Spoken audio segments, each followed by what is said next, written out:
이는 하나님의 말씀입니다. 아멘. 아멘. 오늘도 이 말씀을 통해서 8월 한 달, 이 뜨거운 여름에 그 날씨보다 더 뜨거운 하나님의 은혜와 축복이 여러분의 삶 속에 가득 넘치게 하실 줄로 믿습니다. 저는 대학에서 성악을 전공했습니다.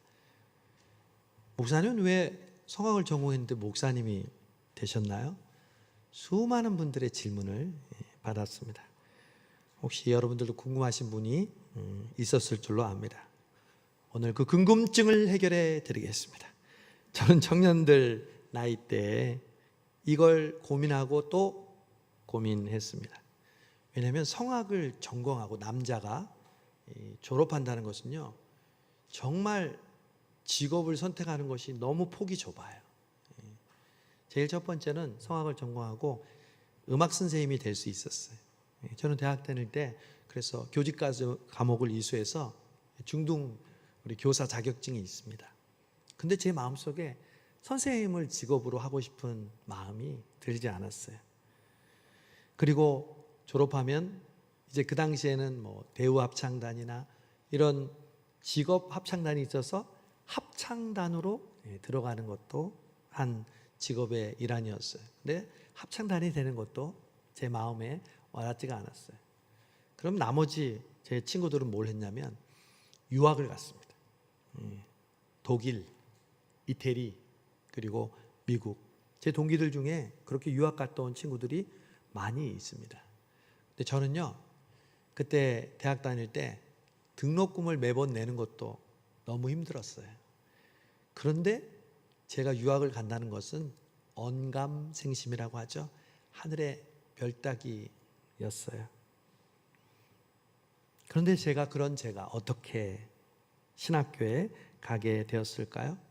제 마음에 와닿는 진로가 보이지 않아서 저는 답답했습니다. 어떤 분은 그때 분명히 목사님은 하나님의 음성을 들었을 거야. 정하나 신학교로 가라라라라. 죄송합니다. 저는 그런 신령한 경험을 하지 못했습니다. 근데 그때 저의 마음속에 계속해서 들려오는 질문이 있었습니다. 정하나, 너는 뭘 할 때가 가장 기쁘고 즐겁니? 저는 대학 시절 제가 여러분에게 말씀드렸던 것처럼 성동구 옥송에 있는 개척교회를 다녔습니다. 제 젊은 시절과 교육전도사를 거기서 다 보냈습니다. 근데 제가 대학 시절 그 교회는 개척교회인데 상가 건물 2층에 있었습니다. 그래서 개척교회는 일손이 많이 필요하잖아요. 제가 청년 시절인데 주일학교, 봉사, 초등부, 중고등부, 그리고 청년공동체 회장, 그리고 우리 성가대, 제가 성악을 전공했으니까 또 솔리스트 역할을 해야죠. 근데 성가대 연습이 우리 시온 찬양대도 열심히 하지만 그때는요, 제가 일부 특송을 하면 새벽에 교회에 와서요, 저녁 예배가 그때는 있었어요. 지금 우리는 오후 예배지만 저녁 예배 끝나고 성가 연습을 했어. 그러니 얼마나 목이나 몸이 필요하겠어요. 근데도 그 성가 연습 마치고 나면 제 마음속에 내일부터 새벽 기도 나와야지, 그런 마음이 늘 일어났던 걸 기억해요. 그래서 육체적으로는 힘들고 바쁜 스케줄이었지만 솔직히 저는 주일날 교회에서 지내는 시간이 가장 기쁘고 즐겁고 행복했습니다. 제가 신학교를 가려고 했던 것이 아니었을 때 그랬다는 겁니다. 그래서 마음속으로 제가 대답했습니다. 주님, 저는 이 일이 가장 기쁘고 즐거운데요. 그랬더니 또 마음속으로 대답이 왔습니다. 정하나, 네가 기쁘고 즐거운 그 일을 해라. 그래서 저는 졸업 후에 목사님과 상의하고 우리 장신대 신대원에 입학하게 되었습니다. 그리고 그것은 저의 인생의 터닝 포인트가 되었습니다. 그리고 지금까지 목회자로 살면서 그때의 결정은 전혀 후회가 된 적이 없습니다. 친구들이 유학 가서 프리마돈나가 되고 대학 교수와 세종문화회관이나 콘서트홀에서 연주회를 초청해도 저는 제가 갖고 있는 이 목회의 길을 후회해 본 적이 없습니다. 오히려 여러분, 친구들이 나이가 드니까 저에게 의지와 도움을 요청하더라고요. 저는 제 동기들에게 모두 카시를 보냅니다. 여러분이 매일 받는 그 말씀 카시를 보내는데, 그 카시를 받으면서 동기들이요, 어려운 일이 있을 때 남편이 암에 걸리고 부모님이 돌아가시고 자신이 육체의 질병을 가지고 또 자녀들이 왜 그렇게 자신의 마음을 아프게 하는지, 그럴 때 저에게 기도를 요청하고 제가 통화하면서 기도해 줍니다. 하나님이 저에게 그런 터닝 포인트를 주셔서 제가 목회자가 됐습니다. 저도 이 목회의 길이 쉬운 길이 아니고 힘들고 어려운 길이지만 그때의 그 마음은 변함이 없습니다. 저는 성수동교회에서 목회하는 것이 가장 즐겁습니다. 가장 행복합니다. 그리고 후회가 없습니다. 우리는 사도행전 9장을 통해 사울이라는 한 사람이 어떻게 바뀌게 되었는지 그 터닝 포인트의 장면을 보게 됩니다. 기독교를 박해했던 철저한 유대교 신자였던 사울이 어떻게 복음을 전하는 사도로 180도 바뀌게 되었는지 그 회심의 장면을 보여줍니다. 사도행전은 바울이 이 회심하는 장면을 2번이나 설교할 때 기록하고 3번이나 다 합쳐서 나오는 이야기입니다. 여러분, 회심이라는 단어는요, 교리적으로 말할 때 회개와 믿음을 의미합니다. 구원의 과정 중에 첫 출발은 회심입니다. 회심이 없는 사람은요, 예수님을 받아들일 수 없고요, 믿음을 출발할 수가 없습니다. 그러니까 저와 여러분도 지금 평범하게 믿고 있는 것 같지만 우리 모두에게는 각자의 회심이 있었기에 오늘 지금 이 자리에 나와 예배드릴 수 있었다는 거죠. 그런데요, 그 회심이라는 단어는 한자인데 우리가 흔히 생각하면 회심은 회개라고 했으니까 뉘우칠 회라고 생각합니다. 그렇지 않습니다. 회심은요, 제가 그림을 그려볼게요. 입구자가 있잖아요. 그 안에 또 조그만 입구자, 그게 돌아올 회입니다. 회심할 때 회는 바로 그 회자를 씁니다. 우리 60살이 되면, 지금은 환갑잔치 많이 안 하지만 뭐라고 해요? 회갑이라고 얘기하죠. 또 갑자기 젊어지신 분들, 성수홍교회에도 그런 분이 있는 줄 압니다. 우리 신앙생활 하니까 갑자기 젊어졌어요. 그런 분을 보고 나이 드신 분들에게 뭐 하라고 해요? 회춘하셨다고 얘기하잖아요. 그때 회자가 바로 이 회심할 때의 회자입니다. 또 연어가 태어났던 곳으로 물을 거스러 올라오는 본능을 무슨 본능이라고 그러죠? 회귀 본능이라고 하죠. 그 회자가 돌아온다는 회자입니다. 즉 회심은 마음이 돌아왔다는 것입니다. 저는 사도행전 9장을 읽으면서 2 사람의 회심을 발견했습니다.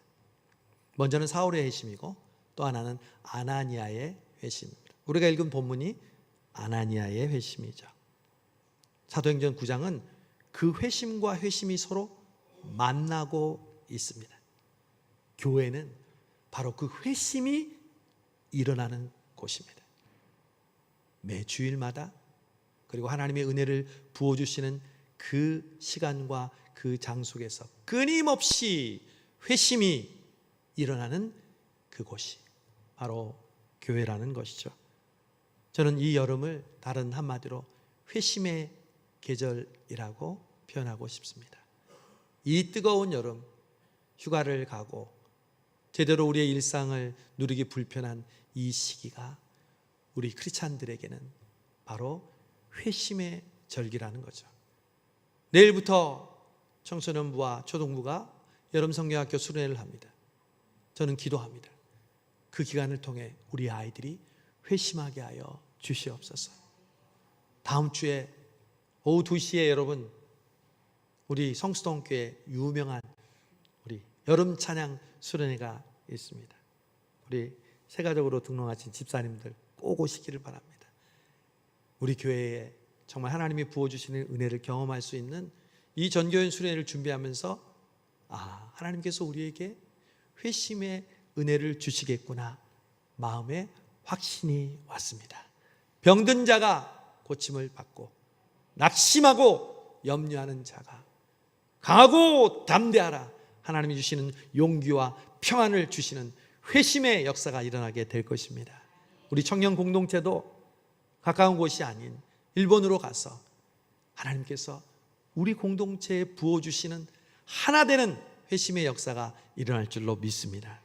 그러기 위해서 오늘 우리는 사울과 아나니아의 회심을 배워야 합니다. 그들의 회심의 현상은 오늘날 일어날 수 있는 것이 아니지 않습니까? 라고 말할 수도 있습니다. 그러나 그 본질은 똑같습니다. 이 사울과 아나니아에게 주셨던 그 회심의 본질은 변하지 않습니다.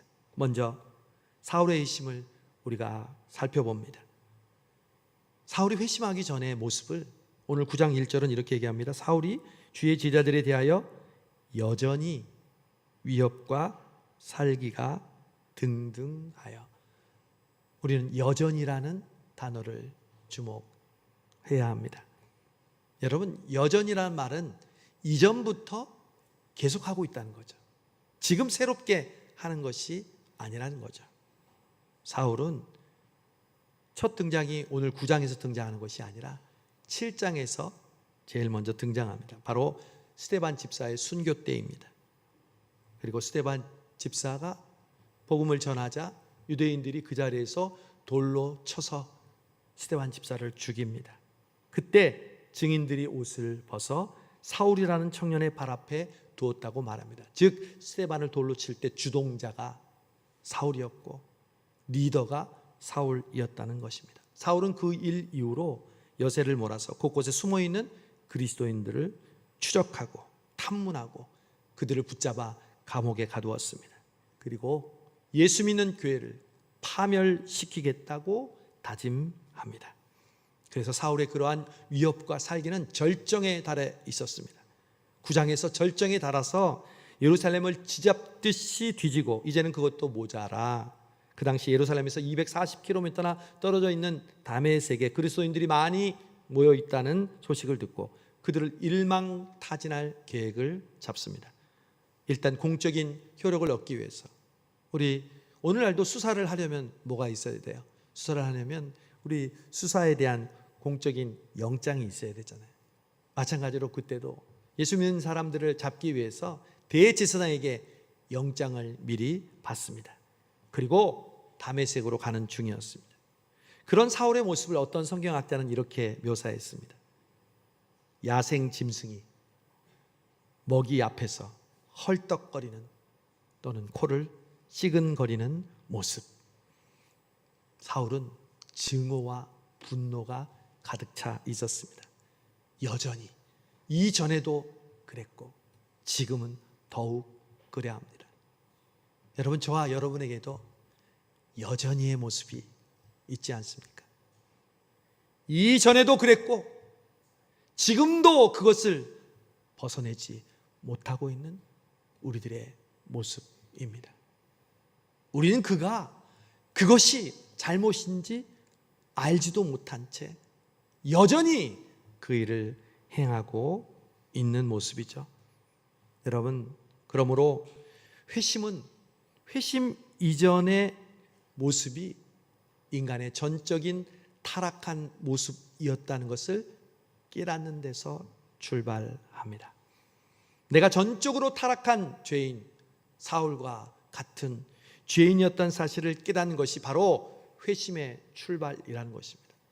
여러분, 그래서 복음을 전할 때 하나님은 당신을 사랑합니다. 당신은 죄인입니다.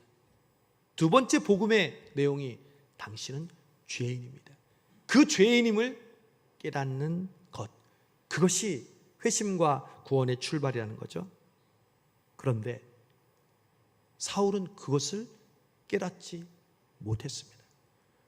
하나님이, 우리 주님이 사울을 구원하시려고 해도 사울이 자기가 죄인임을 깨닫지 못하고 있었습니다. 아니, 더 살기가 등등해 있었습니다. 그러면 사울을 어떻게 구원할까요? 제가 지난번 설교했죠. 우리가 변하지 않으면, 우리가 변하려면 방법이 뭐가 있다고 그랬죠? 하나님이 변하실 겁니다. 예수님이 자기의 잘못을 깨닫지 못하는 사울에게 찾아옵니다. 그러므로 인간의 전적인 타락에 대한 주님의 반응은 저항할 수 없는 은혜입니다.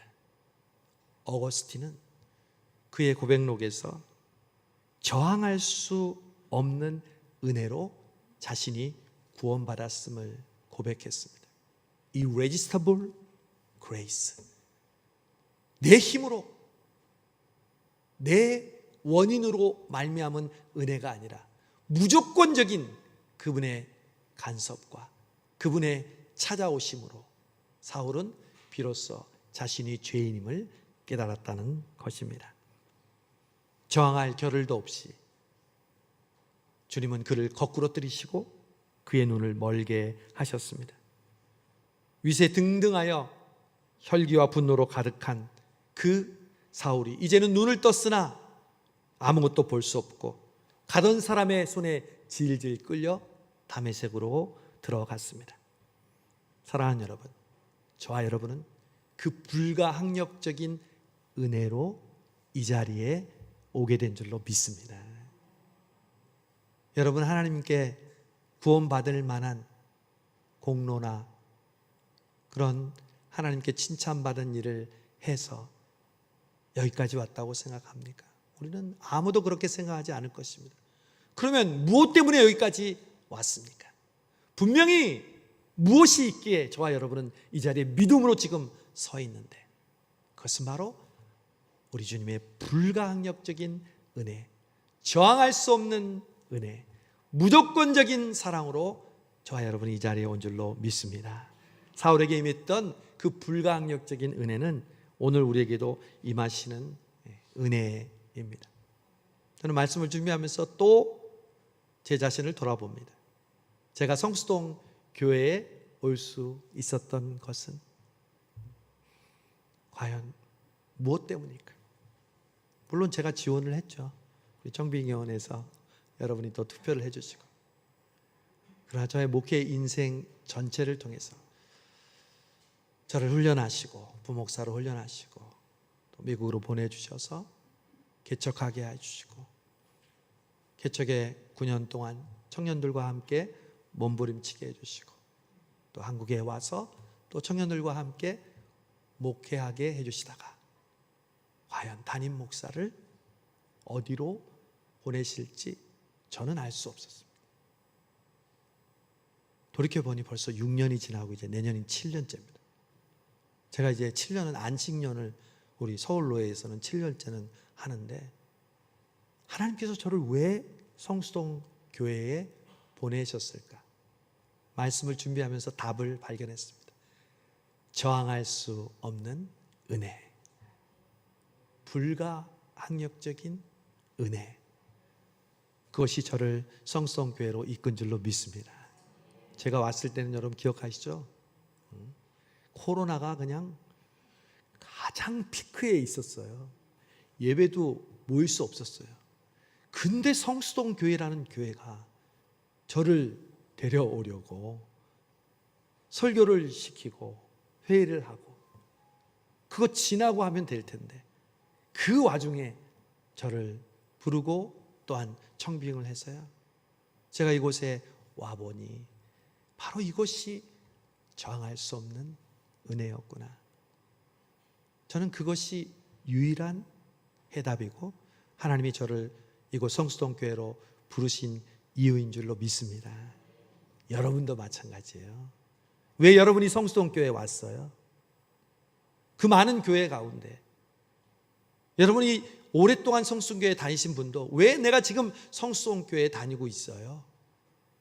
그것은 바로 저항할 수 없는, 이유를 알 수 없는 하나님의 무조건적인 사랑이 우리를 이 성수동 교회로 모아주신 줄로 믿습니다. 바로 그 회심의 가장 중요한 원리가 바로 하나님의 그런 은혜라는 것이죠. 이 여름이 바로 그 은혜를 체험하고 다시 회복하는 그런 시간이 될 줄로 믿습니다. 그런데 오늘 본문에는 또 한 사람의 회심 이야기가 나옵니다. 바로 아나니아의 회심입니다. 아니 목사님, 아나니아는 예수님을 잘 믿는 제자인데 무슨 회심이 필요합니까? 물론 사울과 같이 예수 믿지 않는 사람이 예수님을 믿는 회심은 아닙니다. 그러나 분명히 믿는 아나니아에게도 회심이 일어났습니다. 이것이 바로 믿는 저와 여러분에게도 일어나는 회심임을 보여줍니다. 아나니아는 다메섹에 있는 주님의 제자였습니다. 그는 평소에도요 기도를 열심히 하는 제자였습니다. 그리고 기도하면서 주님의 인도하심을 받았던 제자입니다. 그걸 어떻게 알 수 있을까요? 하나님이 사울을 부를 때는요 주님이 사울아 사울아 내가 왜 나를 핍박하십니까? 핍박하느냐? 그러니까 사울이 누구십니까? 그렇습니다. 그런데 아나니아를 오늘 부를 때는요 두 번 부를까요? 한 번 부를까요? 오늘 10절에 보세요. 주께서 환상 중에 불러 이르시되 아나니아야 하시거늘 대답하되 주여 내가 여기 있다. 이 말은요 평소에 주님과 그런 소통과 교통을 자연스럽게 했다는 거예요. 사무엘처럼 여기 있는 사울처럼 누군지 몰라서 계속 머뭇거리는 것이 아니라 딱 한 번에 부르니까 네 주님 말씀하십시오. 여러분 저와 여러분이 그런 아나니아처럼 주님의 음성에 즉시 응답하는 제자가 되기를 바랍니다. 성령의 감동을 주셨는데도 그걸 깨닫지 못하고 이 모양 저 모양으로 핑계대고 합리되고 요리조리 피해 다니는 신앙이 아니라 한번 마음에 감동을 주시니까 네 주님 제가 여기 있습니다. 우리 교회 성도들은 그런 분들이 너무 많아요. 주님 앞에 봉사하고 바치고 섬기는 이유가 바로 그 감동을 통해서 순종하는 분들이 저에게 고백해 주는 이야기를 수없이 많이 들었습니다. 아나니아가 바로 그런 사람이었다니까요. 그런데 그 아나니아가 여기 있습니다 말할 때 주님이 말씀하십니다. 아나니아야 너는 가서 직가라고 하는 거리로 가서 사울을 찾아라. 저가 기도 중이다. 그가 환상 중에 네가 안수하는 것을 보았다. 근데 아나니아의 표정이 어둡습니다. 그리고 조심스럽게 대답합니다. 주님, 제가 여러 가지 말을 들었는데 사울이라는 자는 성도들에 대해 온갖 짓을 다 저지른 사람이라고 들었습니다. 그리고 지금 대제사장으로부터 고난을 받아서 다메섹에 있는 예수 믿는 사람을 감옥에 가두려고 여기에 왔다고 여러분 묻습니다. 아나니아가 알고 있는 이 정보는 사실입니까? 거짓입니까? 사실입니다. 틀린 정보가 아니었습니다. 사실이었습니다. 여러분 우리는 대부분 정보를 통해서 일을 결정하고 판단합니다. 특히 우리가 살고 있는 이 세상은요 정보의 홍수의 시대라고 해도 과언이 아닙니다. 여러분이 보고 있는 유튜브와 수많은 사람들의 주장을 통해서 이걸 먹어야 됩니다. 이 운동을 해야 됩니다. 이렇게 해야 됩니다. 자녀들은, 가정은, 우리의 취미는 얼마나 많은 사람들이 얘기하고 그 정보를 통해서 사람들이 이리로 저리로 휘둘리는지 모릅니다. 아나니아는 정확한 정보를 가지고 있었습니다. 그러기에 두렵고 염려가 되었습니다. 자신도 스데반처럼 돌에 맞고 옥에 갇힐 수 있었기 때문입니다. 그런데 그런 사울을 찾아가라고요? 그에게 피해서 도망 다녀도 모자를 판에 그 사울을 찾아가라고요? 흉악범이 몰려온다는 얘기를 듣고 숨어 있는데 그 흉악범을 찾아가라고 하는 말과 똑같았죠. 가라! 사울은 이방인과 이스라엘 앞에서 내 일을 전하기 위한 택한 나의 그릇이다. 이 말을 듣고 아나니아는 고민했을 겁니다.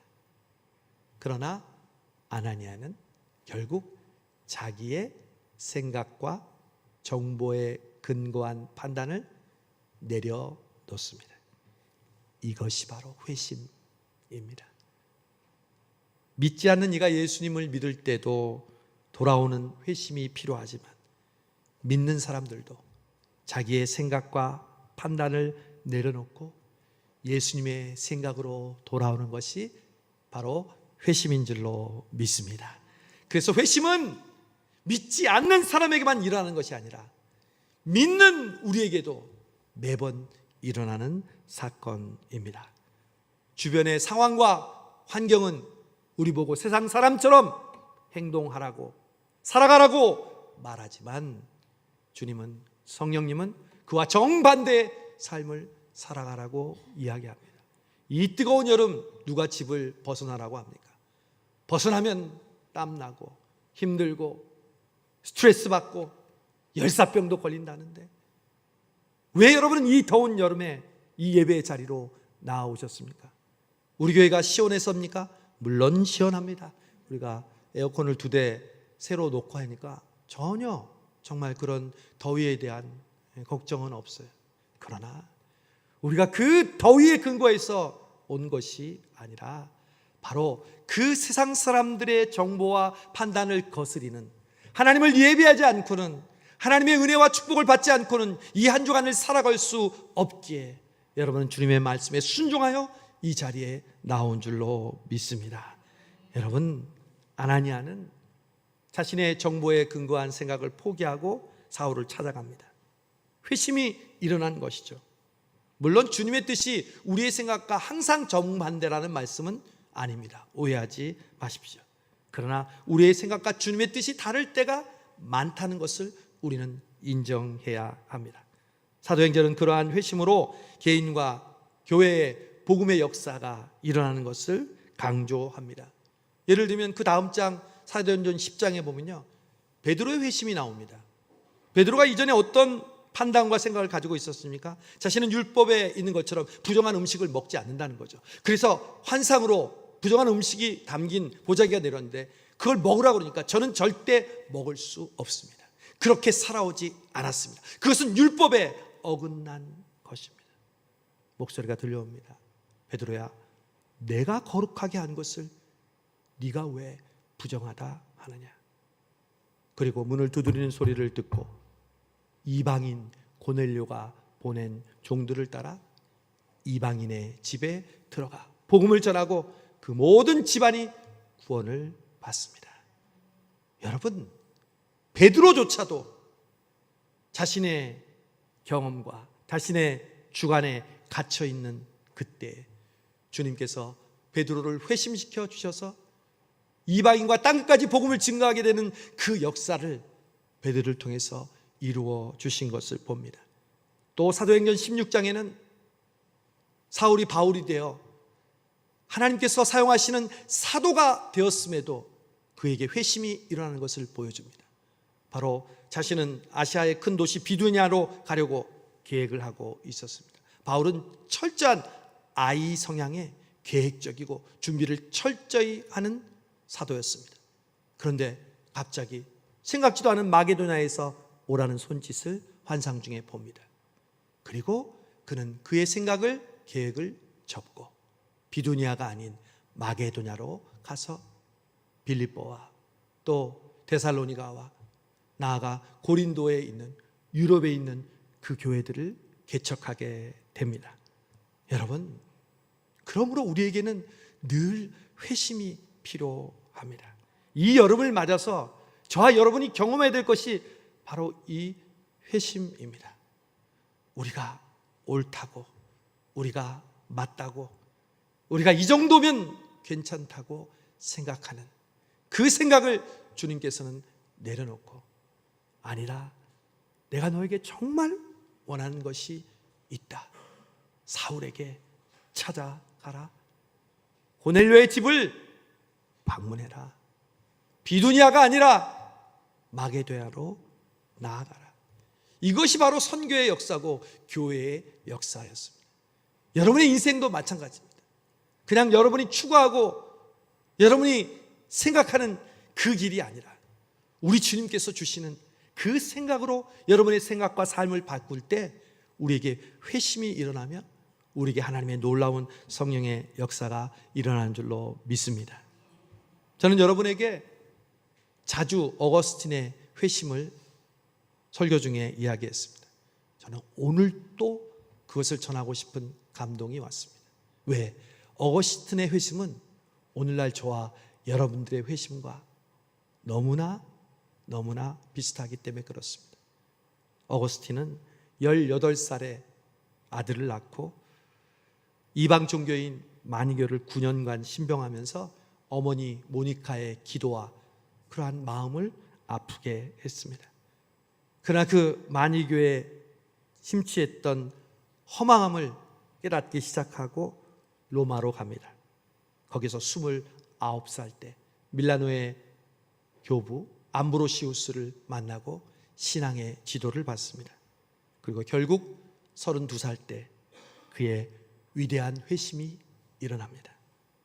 그는 그때의 심정을 이렇게 고백했습니다. 회심 이전이 전적인 타락과 죄로 인한 고통이라고 했잖아요. 그러나 나는 여전히 내 죄의 포로인 것처럼 느껴졌습니다. 그래서 이렇게 비통하게 부르짖었습니다. 나는 언제까지 내일 하여야 하는가? 여러분, 언제 여러분의 믿음이 성장하고 변화된 삶을 사시겠습니까? 다음에. 왜 지금 안 되는 건가? 나는 왜 숱한 나의 죄를 청산하지 않는가? 나는 왜 이렇게 변하지 않는가?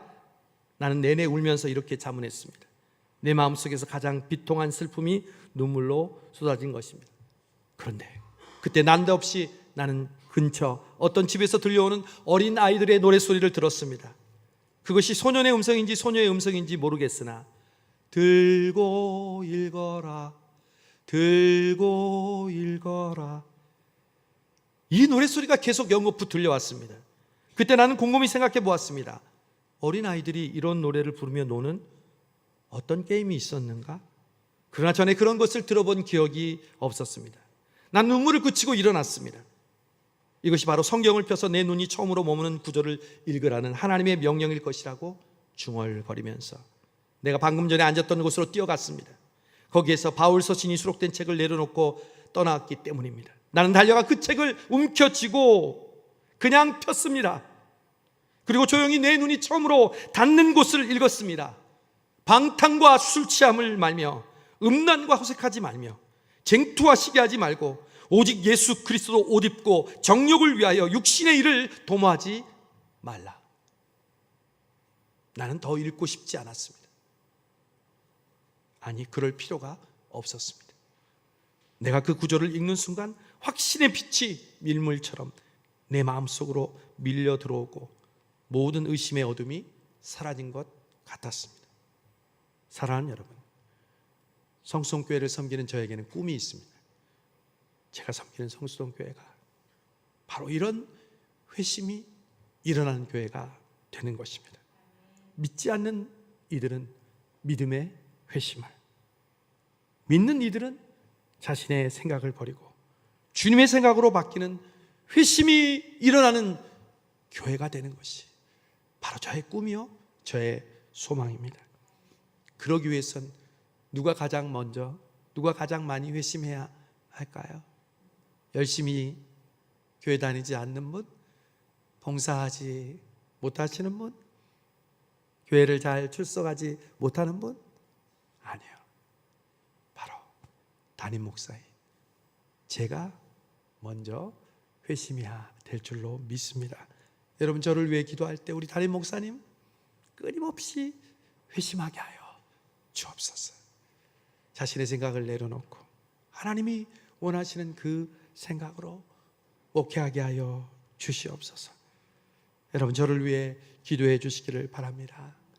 내일부터 시작되는 초등부 청소년부, 그리고 다음 주 작년 여름 수련회, 그리고 청년 공동체 비전 트립은 우리 교회에 회심의 역사가 일어나는 시간이 될 줄로 믿습니다.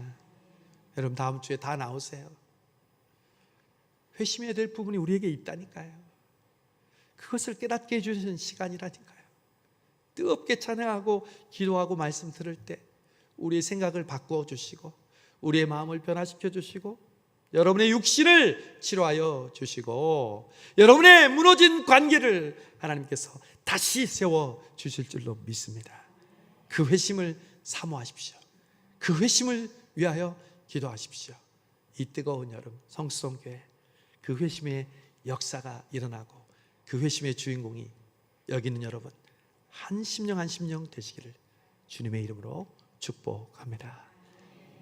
좋으신 하나님, 이 뜨거운 여름 우리에게 찾아오셔서 우리로 회심의 은혜를 허락하시고 초등부, 청소년부, 장년, 청년들 이 8월을 통하여 회심의 놀라운 은혜를 경험하게 하여 주시옵시고 그 회심을 통하여 우리를 통하여 이루시고자 하는 그 하나님의 꿈과 목적이 이루어지는 회심의 주인공들 모두 되게 하여 주옵소서. 예수님의 이름으로 감사하며 기도하옵나이다. 아멘.